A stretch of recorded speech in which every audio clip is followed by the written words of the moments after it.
Buenas noches, jóvenes. Bienvenidos.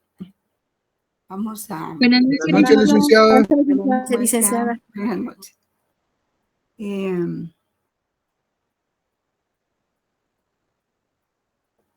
Vamos a... Bueno, la última vez logramos terminar el punto del concepto de derecho, ¿verdad? Que fue el miércoles. Ayer. ¿No se recuerdan ustedes? Sí terminamos, licenciada. ¿Cómo? Sí, licenciada. Sí terminamos todos los conceptos. Sí terminamos, ¿verdad? Esa parte. Ah, bueno. Sí. Entonces, vamos a ir a la otra parte siempre de la misma unidad, ¿verdad? Del programa, que se refiere a las características generales de las diversas corrientes. En realidad estas corrientes las vamos a volver a ver, pero ya de una manera más detenida, ¿verdad? Y me están contando que el 28 ya es el examen, ¿verdad? Así es de que les aviso, porque no sé si ya sabían ustedes, si conocían esa situación.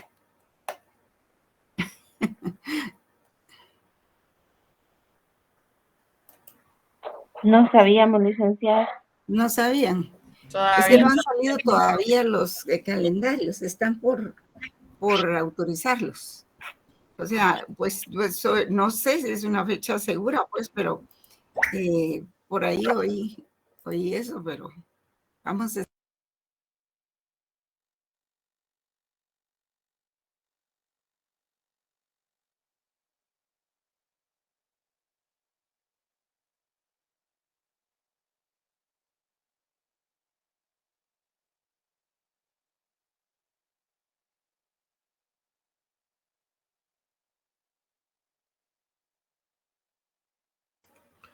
Sí, lo que pasa es de que ya el semestre está adelantado, ¿verdad? Está adelantado. No, yo mis fichas no las comparto, ya se los dije. Hay que estudiar en libros, ¿verdad? Y yo les he dado bastante bibliografía. Incluso pero si ustedes a estas alturas no han conseguido un solo libro de filosofía, pues estamos mal, porque ¿cuándo fue que empezamos? El 26, ¿verdad? Y fue mi primera recomendación de que había que conseguir algún libro de filosofía. Y pues les recomendé algunos, ¿verdad? Como el del doctor Luis César López Permut. Ese libro no es muy caro.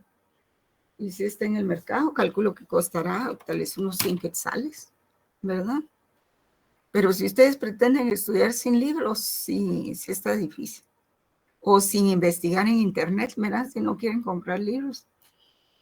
Pues ahí tienen los temas, tienen el listado de temas que tienen el programa, ¿verdad? Yo ya les envié algunos documentos y, por ejemplo, el concepto de derecho, también se los envié en los documentos que están en unas hojas sueltas. El tema del concepto de derecho está ahí también.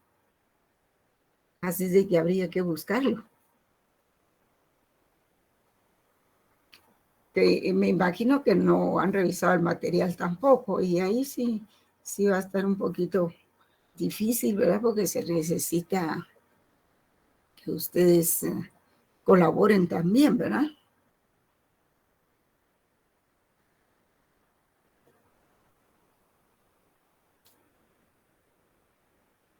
Así es de que...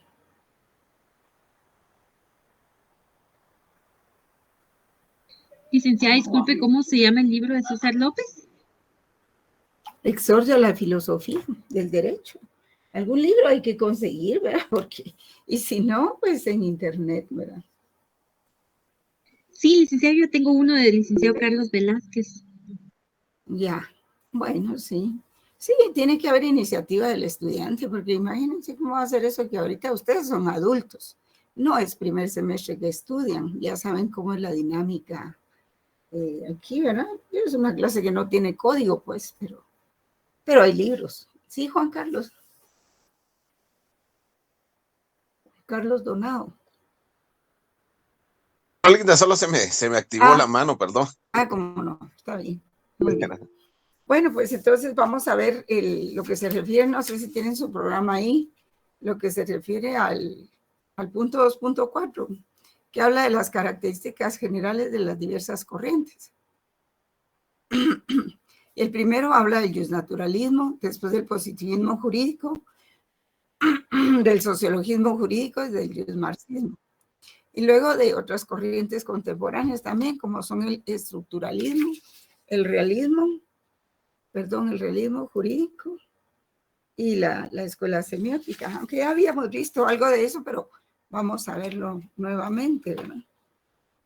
Entonces, digamos que cuando nosotros hablamos de justnaturalismo, pues se entiende el sistema filosófico que consiste en atribuir todas las cosas de la naturaleza como inicio o principio, ¿verdad?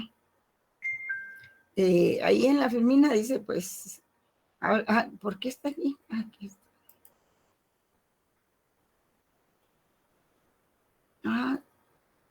¿Qué pasó? Que no logro regresar.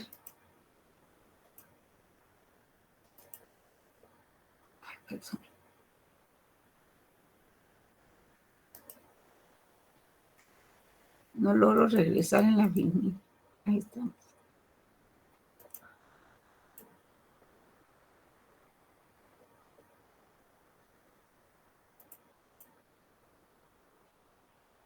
No sé qué pasó aquí.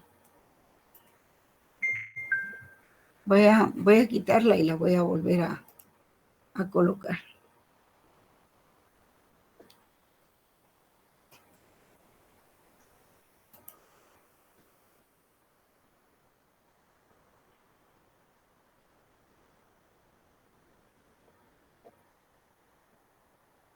Algo le pasó a mi máquina porque no salen las casillas de calendario de Google Meet y todo eso.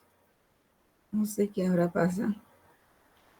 Permítanme, voy a salirme un momentito y regreso. Bueno, licenciada, también. Sí, solo para corregir el error este.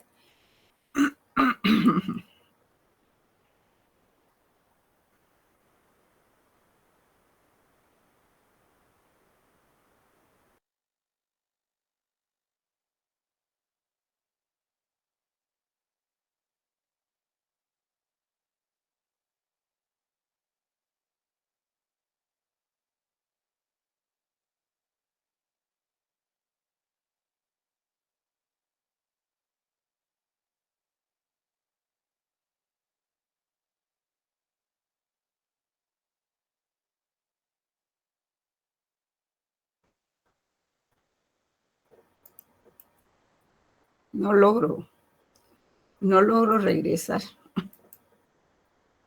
No sé qué pasaría. Bueno, vamos a arreglarla después. Y si no, pues tomemos nota, ¿verdad? Porque no logro cambiar la filmina. Bueno, vamos a ver.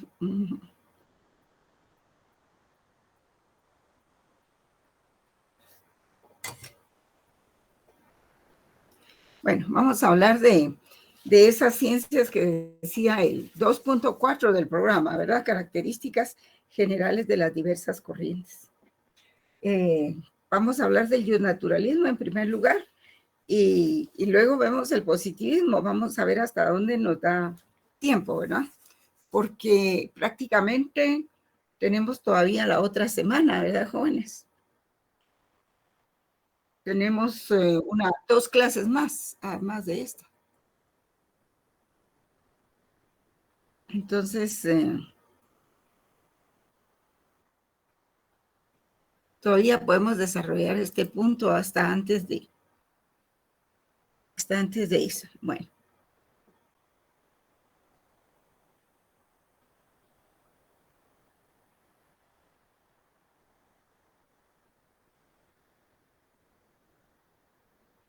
Bien, entonces cuando hablamos del justnaturalismo, pues existen algunas escuelas para su estudio, ¿verdad? Por ejemplo,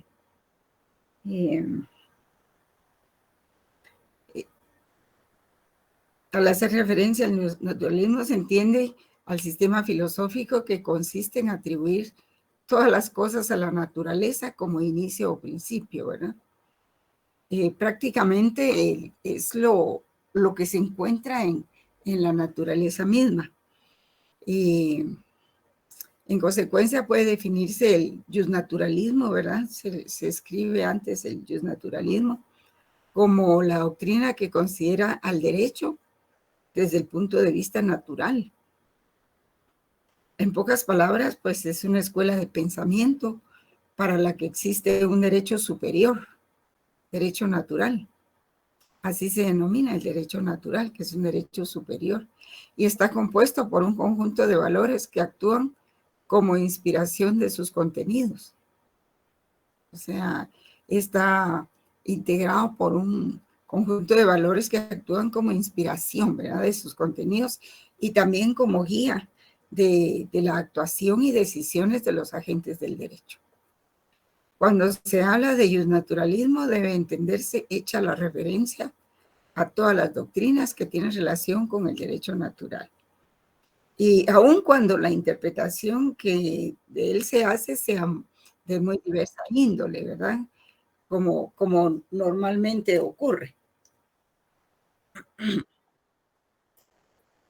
Entonces, hay algunas características del derecho natural.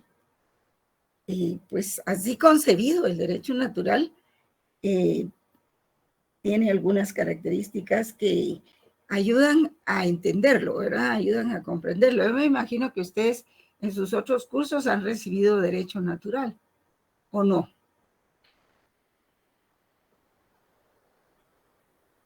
¿Lo han recibido o no?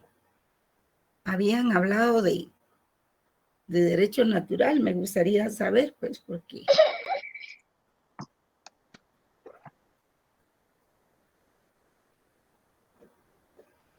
Sí, licenciada, en los primeros semestres me acuerdo que vimos derecho natural. Ah, sí. Gracias, Adelina. ¿Verdad? Y se los enseñaron como un derecho que no está escrito, ¿verdad? Y normalmente se señala como una de sus características que es un derecho que no es creado por el hombre, ¿verdad? Por el raciocinio del hombre, sino que es anterior a él. Esa es una primera característica. Una segunda característica es que es intrínseco a la naturaleza humana misma. Sí, a veces, por ejemplo, no es que el reino animal, los animales puedan discernir. Lo que pasa es de que está en su naturaleza. Por ejemplo, criar a las crías, ¿verdad? Protegerlas, no matarlas y todo eso. Y todo eso se da en la naturaleza, incluso en las plantas, ¿verdad? A veces la planta se va a secar, pero trata de salvar a las semillas, a como de lugar. Entonces, son formas en que la naturaleza actúa para preservar las especies. Y pues el derecho natural se dice que es intrínseco a la naturaleza humana misma, ¿verdad? O sea, nosotros en nuestro ser ya llevamos la idea de lo que es la naturaleza, cómo comprenderla y qué es lo que contiene, aunque no sepamos darle ese nombre exactamente así. La tercera característica es que es universal. Está en el entorno objetivo, ¿verdad? Es objetivo, es eterno y es inmutable. Inmutable es que no cambia y eterno que siempre va a estar. En tanto se encuentre el ser humano en la tierra, siempre va a existir.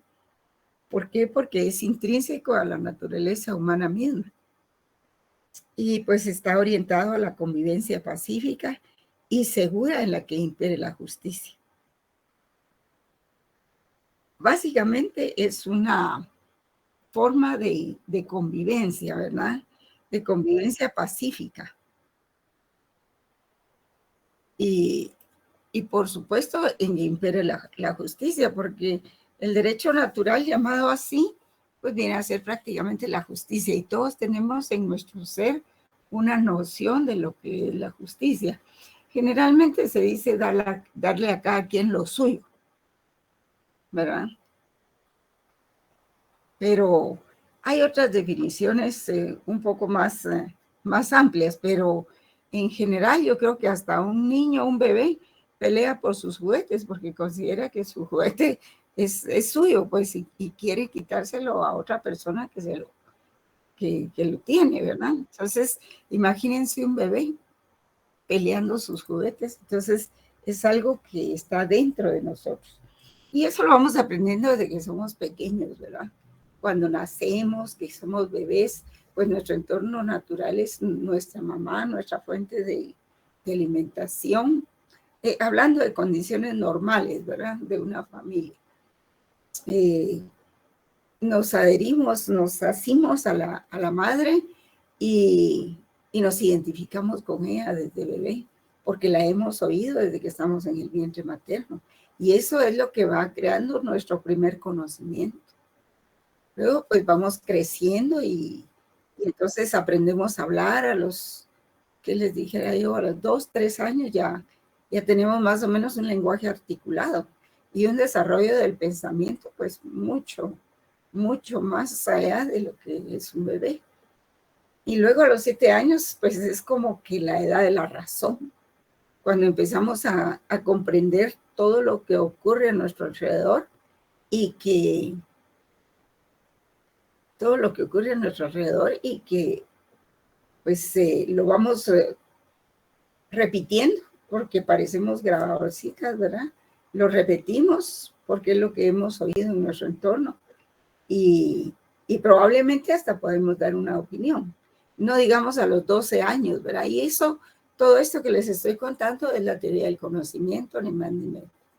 A los 12 años ya estamos en posibilidades de opinar, emitir criterios, incluso criterios de valor, y no se diga a los 15, 18, cuando ya se es adolescente, y luego en la adultez, ¿verdad? Y así se va dando el conocimiento. Y entonces dentro de esa naturaleza humana misma se van adquiriendo valores en la familia, ¿verdad? Como les digo, hablo de condiciones normales.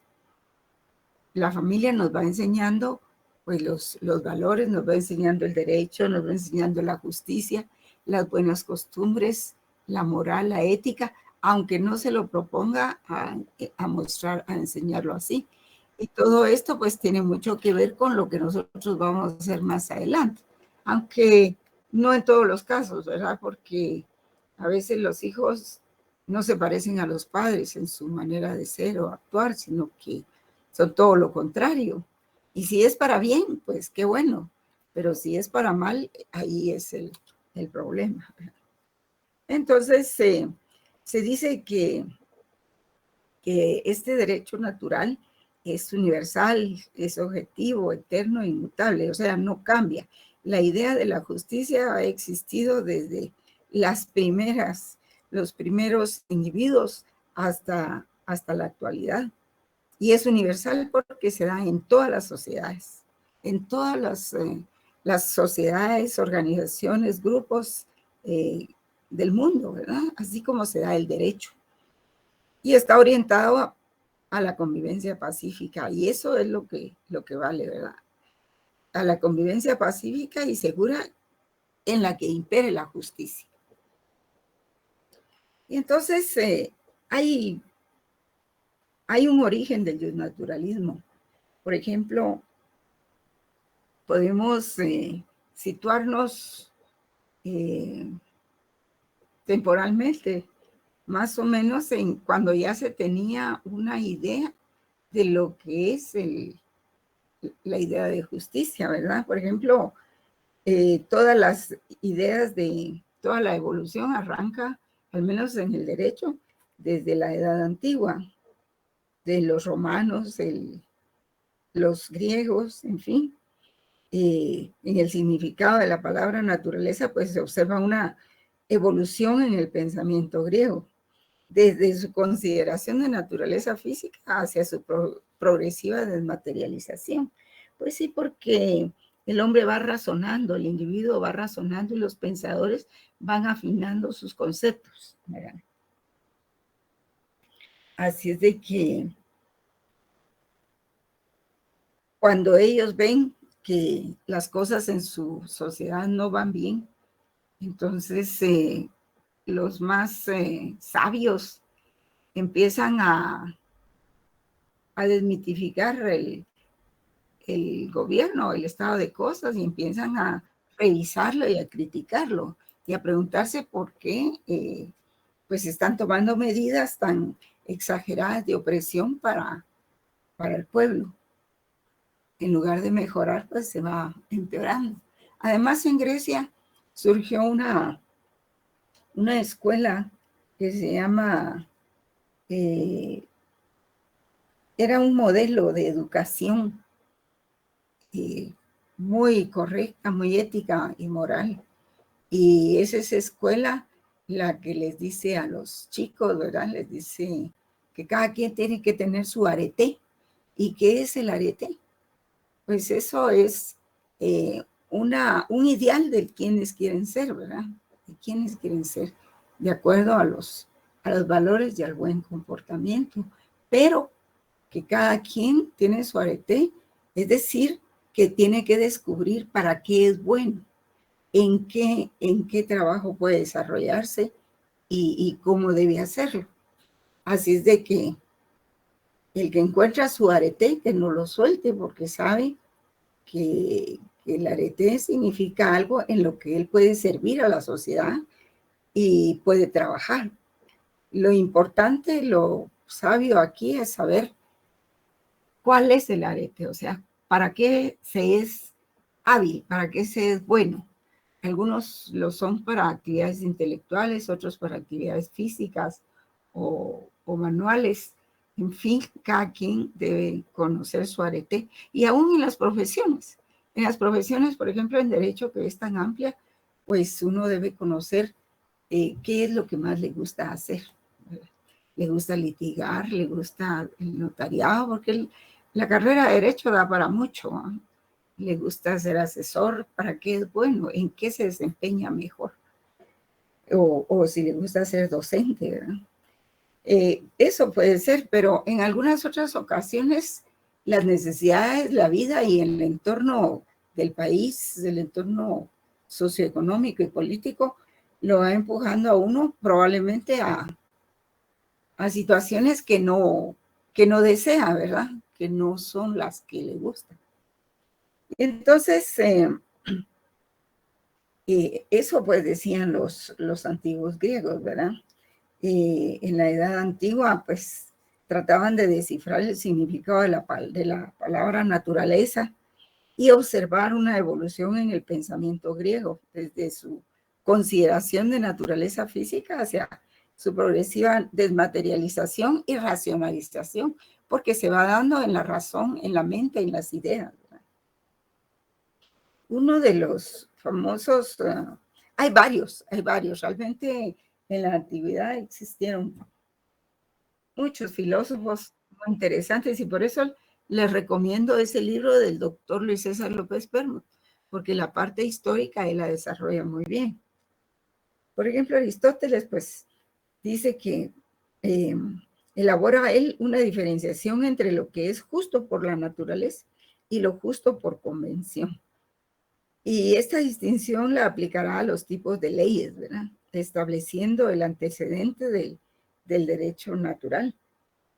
Así pues, esto permitirá diferenciar la ley particular, o sea, la que cada pueblo se atribuye a sí mismo, de la ley común conforme a la naturaleza. Sí, lo que pasa es que también después de que cayó el Imperio Romano, entonces las comunidades, digamos, los feudos, se encontraron con que había una ley romana, ¿verdad? Pero había leyes locales también. Y entonces la ley romana, pues, tuvo que, digamos que los glosadores separaron el derecho público y el derecho privado. Entonces quedó la ley romana, que era general, como derecho público aplicable a todos los pueblos que quedaron después de la caída del Imperio Romano. Y luego se aplicaba también la ley local como privativa, pues, de las pequeñas comunidades que habían quedado. Sí, Ashley. Dígame, Ashley, Estefanía. ¿O fue un error? Perdón, licenciada, fue un error. Vaya, muy bien. Como hacía rato que la miraba ahí. Bueno. Entonces, esto lo vamos a volver a ver, ¿verdad? En otro capítulo también de la clase. Y entonces se encuentra Cicerón también, que va a desarrollar una división tripartita entre el jus civile como derecho particular de cada pueblo y el jus gentium, ¿verdad? Como derecho universal. Y el jus naturale, que fundamenta las prescripciones de ambos. Y pues, pero no queda claro el carácter natural o convencional del derecho. Pero como todo es susceptible, todo es perfectible, ¿verdad? No queda claro cómo va a quedar el jus gentium, que después este jus gentium se va a convertir en el derecho internacional público. Pero sí expresa con nitidez Cicerón el sentido de la ley humana, ¿verdad? Gayo, que es otro autor de la antigüedad, pues distingue el jus civil, que es el derecho peculiar de cada pueblo, derecho particular, del jus gentium, derecho establecido por la razón natural para todos los hombres. O sea, se aplicaban dos tipos de derecho al principio, es decir, después de que cae el Imperio Romano. Y eso, pues, lo van a ver ustedes en derecho internacional privado, ¿no?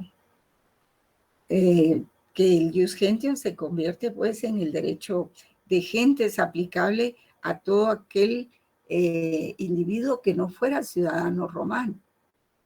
Y adentro de Roma, pues se aplica el jus civile, ¿verdad? El jus gentium para afuera y el jus civile para adentro. Ulpiano también, pues, recupera la denominación del jus naturale, siendo el derecho común a todos los animales, a todos los animales, el jus gentium común a todos los hombres, y el jus civile, pues, es peculiar de cada ciudad. O sea que el jus naturale era aplicable a todo ser vivo, ¿verdad? Porque en el inicio, pues, no se había hecho esa separación del hombre con los animales. Y por eso todos cabían en ese mismo paquete, ¿verdad? Y el jus gentium, pues, que viene a ser común a todos los hombres. Y el jus civile viene a ser peculiar o particular de cada ciudad, pero adentro de la ciudad. O sea que para afuera se aplicaba el jus gentium, que vendría a ser lo que después se convirtió en derecho internacional. Y adentro, pues, lo que es el jus civile aplicable a todos los ciudadanos romanos. Luego, pues, como parte de esa evolución viene la Edad Media, y en esta época, pues, se entiende el aspecto racional del derecho natural vinculado a la divinidad, ¿verdad? La razón se orienta teológicamente, o sea, la razón se orienta religiosamente. Y parte de los escritos de Thomas Hobbes también es que en un inicio, y también Hugo Grocio, que son filósofos de la premodernidad, pues ellos en un inicio van a compartir la idea de que el derecho proviene de Dios, ¿verdad? De un ser supremo, único. Pero eso es cuando estaban jóvenes. Ustedes saben que las ideas de una persona van cambiando. Y si en un inicio, cuando estaban jóvenes, ellos creían fervientemente que el derecho natural provenía de Dios, las tablas Moisés y todo eso, pues después van a cambiar porque ven el devenir de los acontecimientos, como por ejemplo cuando ya se ve que el raciocinio del individuo es el que crea esas instituciones, el que concibe pues esas instituciones como la justicia. Sí, sí. Eso le iba a decir yo, Ligda, el tema de, ya empezaba el tema de la racionalidad, ¿verdad? Se presentaba más que lo mágico espiritual que se pensaba con anterioridad, ¿verdad? Sí, sí, es cierto. Y fíjese que también eso nos, pues, lleva ya después a que se haga muy fuerte la iglesia, pues esas primeras ideas, que se haga muy fuerte la iglesia. Porque la razón se orienta teológicamente, ¿verdad? Teos, Dios, y lógicamente, pues, es logos, ciencia. Entonces, la razón se orienta teológicamente y el derecho natural, pues, está vinculado a la divinidad, sobre todo en la Edad Media, con los santos padres, que es San Agustín de Hipona, y luego, en un principio, después Santo Tomás de Aquino, ¿verdad? Y, por ejemplo, San Agustín, pues, él fue de los padres que iniciaron la elaboración de la Biblia en ese tiempo.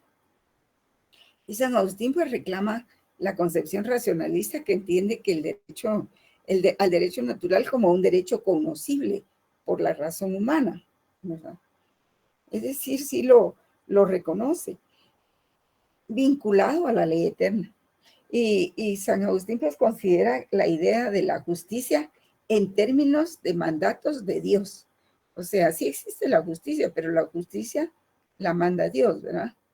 Es algo dado por Dios. Y la verdad es de que ustedes saben que lo que más cuesta cambiar en una sociedad son las ideas, ¿verdad? Y sobre todo la religión es muy difícil de cambiar, ¿verdad? Pero sigue la evolución, ¿verdad? Santo Tomás de Aquino, que es el siguiente personaje importante con esto del derecho natural, pues lo que hace es reformular la división tripartita que estableciera San Agustín, ¿verdad? Porque él habla de la ley eterna en 3 partes, ¿verdad? Creo que es en el cielo, en la tierra y en el espíritu.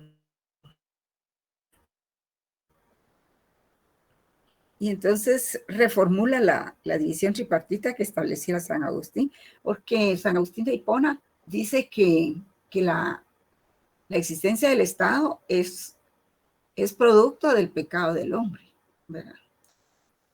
En cambio, Santo Tomás de Aquino ya admite la existencia del Estado como algo natural a las sociedades, ¿verdad?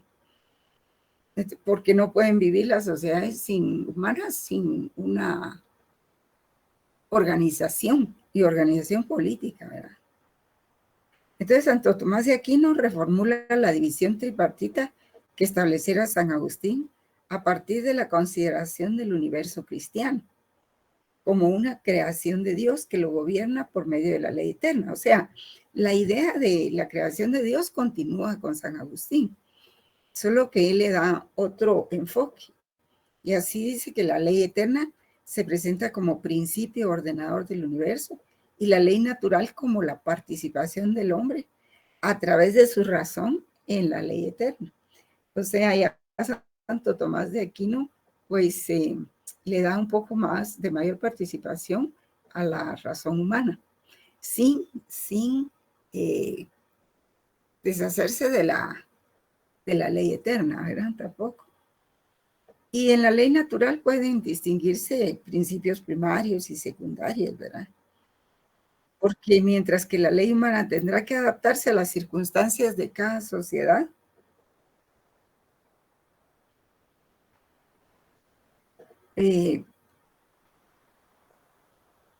la ley humana tendrá que adaptarse a las circunstancias de cada sociedad, pero solo resultará obligatoria cuando sea congruente con la ley natural. Eso es lo que dice Santo Tomás de Aquino. Esta tesis se encuentra en encuentra una oposición en Vázquez, que es otro autor, ¿verdad?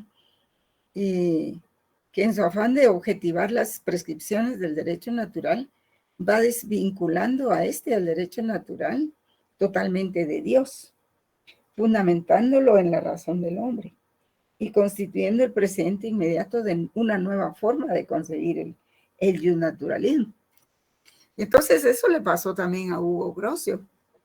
Después, cuando Hugo Grocio en un principio defendía la idea del derecho natural proveniente de Dios, después se da cuenta por estos razonamientos de que hay otro factor que no toma en cuenta, que es la razón humana. Y también le pasó a Thomas Hobbes, que hizo el Leviatán, y le sucede a otros filósofos, ¿verdad?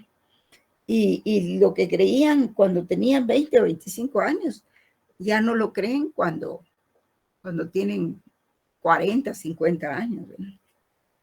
Y Lida, una pregunta, no está cambiando de diapositiva, ¿verdad? no, fíjese que tengo el problema de que no me obedece la diapositiva. Fíjese que quería, pero no logro, mire, no logro, el cursor no me obedece, no sé por qué, no sé qué habrá pasado. Sí, Débora. Buenas noches, licenciada. Disculpe, solo tengo una duda. Usted comentó que Santo Tomás de Aquino, pues él dijo que, bueno, distingue las leyes, él en 3 categorías, dijo usted, ¿verdad? Pero yo estaba, pues, leyendo. La división tripartita ese. Ajá. No, la división tripartita que estableciera San Agustín a partir de la consideración del universo cristiano como creación de Dios, que lo gobierna por medio de la ley eterna, ¿verdad? Pero a ver, cuénteme, la escucho. Gracias. No, es que yo me había confundido porque según Santo Tomás, ¿verdad? Que decía que él distingue las leyes en 4 categorías. Decía la ley eterna, ley natural, ley divina y ley humana. Entonces sí, me había confundido, perdón. Bueno, no te apures. Esto es bueno leerlo y releerlo, ¿verdad? Porque pues uno no tiene todos los elementos a veces y hay que repasarlo, ¿verdad? Entonces, en la ley natural pueden distinguirse principios primarios y secundarios, decía San Agustín, mientras que la ley humana tendrá que adaptarse a las circunstancias de cada sociedad, pero solo resultará obligatoria cuando sea congruente con la ley natural. Y esta tesis encuentra una oposición en el filósofo Vázquez, ¿verdad? Que no tengo el nombre, que en su afán de objetivar las prescripciones del derecho natural, desvincula a totalmente de Dios, fundamentándolo en la razón del hombre, constituyendo el precedente inmediato de una nueva forma de concebir el justnaturalismo. Y eso es lo que va pasando, pues, porque se dan cuenta que hay otras formas de concebir el justnaturalismo, que no necesariamente de la idea de un ser supremo, conocido como Dios, ¿verdad? Y esa es, pues, parte de la evolución que se va dando en el derecho, porque la verdad es que hay muchas cosas, hay muchas tesis, muchas teorías, ¿verdad? Pero resumiendo más o menos, esa parte es que yo les estoy explicando esto, porque realmente aquí hay siglos de siglos, jóvenes, porque primero está el cristianismo, ¿verdad? Y acuérdense que el cristianismo, cuando surgió Jesús, ahí empieza el año 0. De ahí en adelante, de ahí para atrás, pues están todas las religiones politeístas de todos los países, sobre todo de Europa, ¿verdad? Pero también de Asia, de los mongoles, los chinos, los musulmanes. Y luego, a partir de Jesucristo, se cuentan los años en positivo, ¿verdad? Antes de Jesucristo en negativo y después de Jesucristo en positivo. Y entonces, ¿por qué Jesucristo viene a hablarle al Imperio Romano y a decirle que él es igual que cualquiera de los cristianos que que tiene como súbdito, ¿verdad? Entonces eso causa un pánico, un susto, una cólera. ¿Y cómo va a ser eso que yo como rey, como César, voy a ser igual que cualquier mendigo? Dice él. Entonces imagínense el impacto que causó la fe de Jesucristo, ¿verdad? Y su nueva forma de impartir conocimiento y de impartir valores, ¿verdad? Acompañados de actos y de hechos de fenómenos que él curaba a las personas y todo eso. Entonces todo eso, él dice que hay que aceptarlo por fe. Y entonces se van creando los mitos. Y el mito, ustedes saben que es una cuestión como leyenda. ¿Por qué dicen desmitificar? Porque se van creando, digamos, patrones en la cabeza de las personas. Y acuérdense que en aquel tiempo que no había acceso a las ciencias, pues había mucha especulación en todo eso. Y mucha equivocación. Y por supuesto que quienes ponen los muertos son los cristianos en lo que logran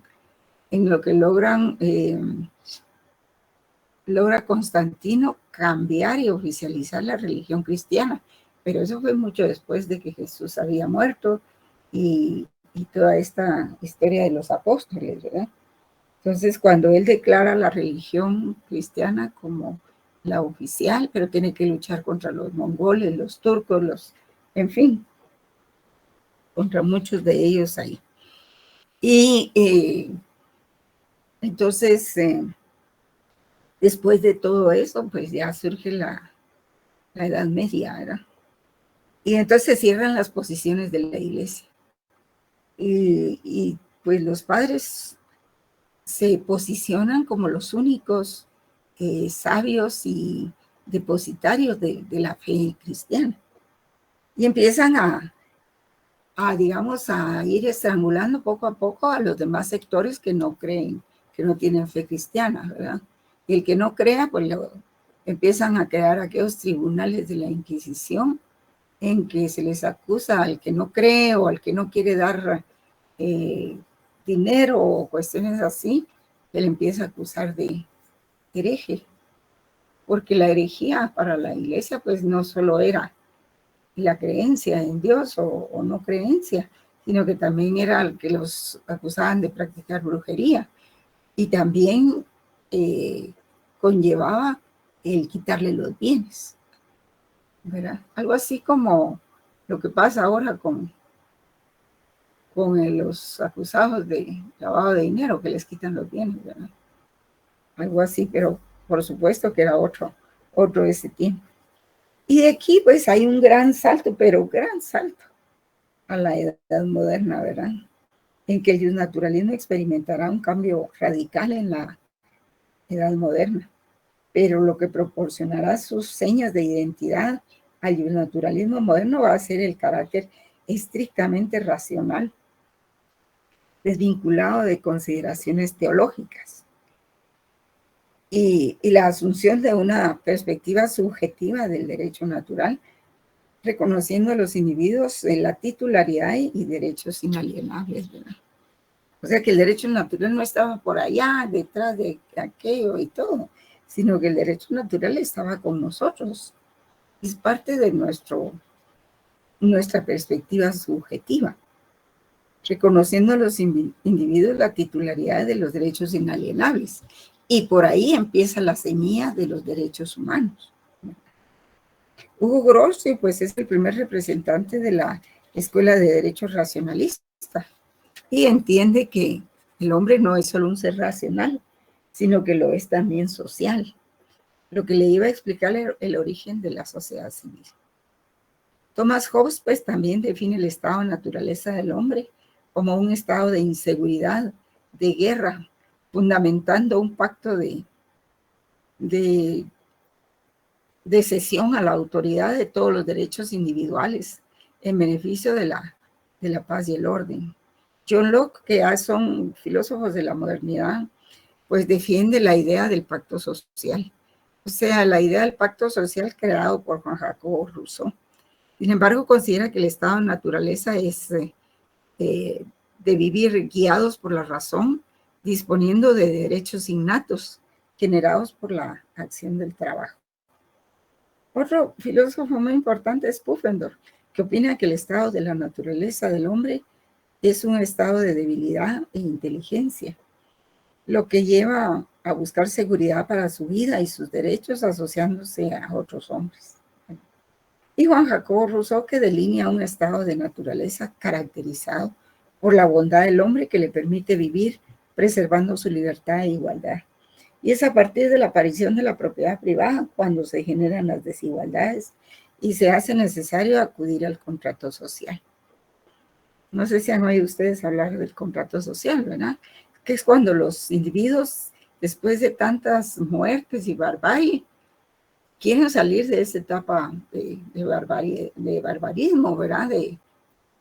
De crueldad, y entonces lo que hacen es que ceden todos sus derechos civiles hacia un ente que es el Estado, apoyado en leyes, en cuestiones fundamentales, pero que pasan a formar el derecho escrito. Y entonces eso era para combatir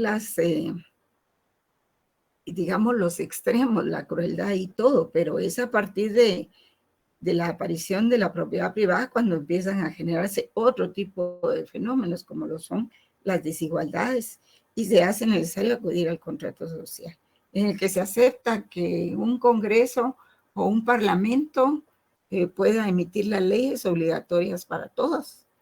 Y en un principio pues hay monarcas, generalmente el gobierno es de monarcas, pero empiezan a las ideas de organizar el Estado, pues. ¿En bien de quién? En bien de toda la sociedad.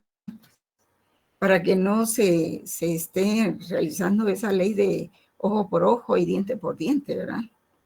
Entonces se produce de este modo el tránsito de los derechos naturales a los derechos civiles. Y la sociedad instituye el sometimiento de los individuos a la voluntad general. Kant identifica principios obtenidos directamente de la razón, al margen de cualquier experiencia histórica, y enfatiza el valor del principio libertad. Kant es el filósofo de la libertad, porque él dice que estando libres podemos hacerlo todo.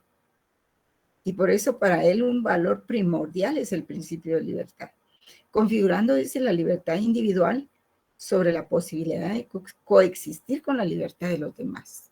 Es como la soberanía de los estados, ¿verdad? Que uno dice, bueno, todos los estados son soberanos. Entonces, ¿qué hacemos? Ninguno se puede imponer al otro. Entonces hay que hacer una coexistencia de estados, una coexistencia de soberanías. Y entonces, pues se da una diferencia entre el justnaturalismo y el justpositivismo, ¿verdad? El justnaturalismo y el justpositivismo, pues ambos son escuelas o sistemas de pensamiento jurídico. La distinción, pues por ahora, en que el justnaturalismo se detiene en la propuesta de la existencia del derecho natural y el justpositivismo específicamente en la del derecho positivo. Pero esto no implica que el justnaturalismo desconozca el derecho positivo y que el justpositivismo desconozca el derecho natural, sino que cada uno se detiene en su propio elemento y lo realza como un elemento fundamental del derecho, haciendo toda una sistematización jurídica alrededor suyo.